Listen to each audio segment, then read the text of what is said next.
Okay, that's fantastic. All right, so I guess one other question I'd like to ask in relation to that, just before I move on to my next one, is the notion of, I guess, a deficit model of middle years. Like some people, when they think about middle schooling, they immediately think about, you know, the problem students and so on. And yet, you know, my feeling is that middle years is about much more than that. It's not just about how do you, you know, occupy the naughty kids, if you like. So could you talk about that a little bit? Yeah. The wonderful thing about middle years kids is that they are challenging because they're really excited and they're developing the capacity to look at things from different points of view. And the notion of reason isn't about the authority figure telling me what the right thing to do is. The notion of reason is now about what is it that I think, what do I value, just because that's what someone said to me my whole life, is that really true to me? And that's the most curious and exciting time for learning. So as a teacher, if you're starting to then, if you're still trying to sell them the story based on what someone told you, what you think, you may be missing this opportunity to really tap into what's naturally occurring, which is a challenge of construct. What does this world mean to me?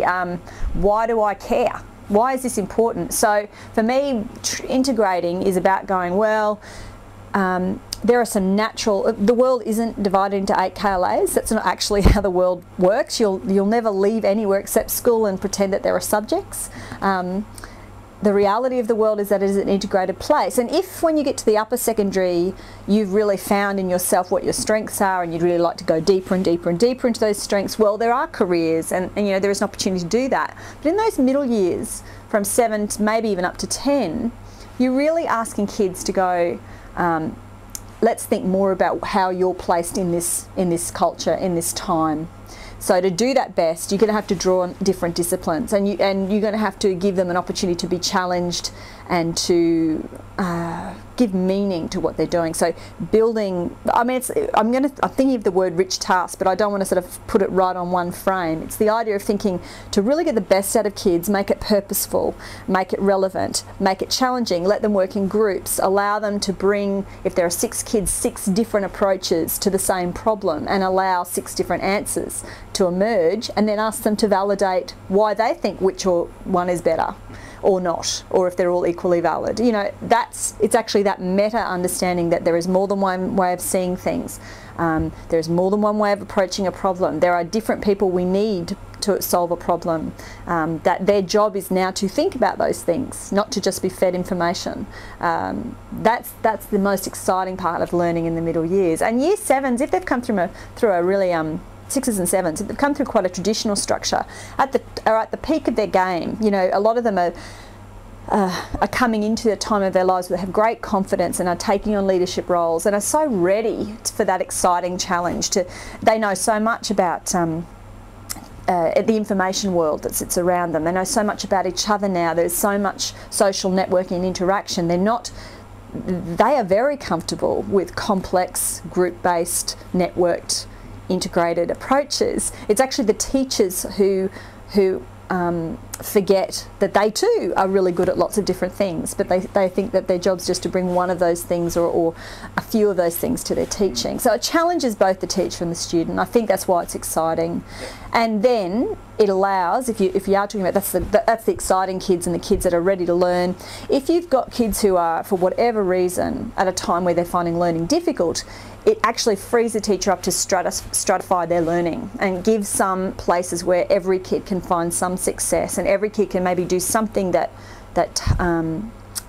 is real for them, that they can actually achieve. But if you just deliver it the same way and it's always in these boxes, you're not really allowing for those kids who are more kinesthetic, or those kids who like to talk more, or those kids who like to really write and don't really want to talk all the time. You know, and kids who want to use their digital expertise, and kids that want to express their opinions about things in a range of different ways.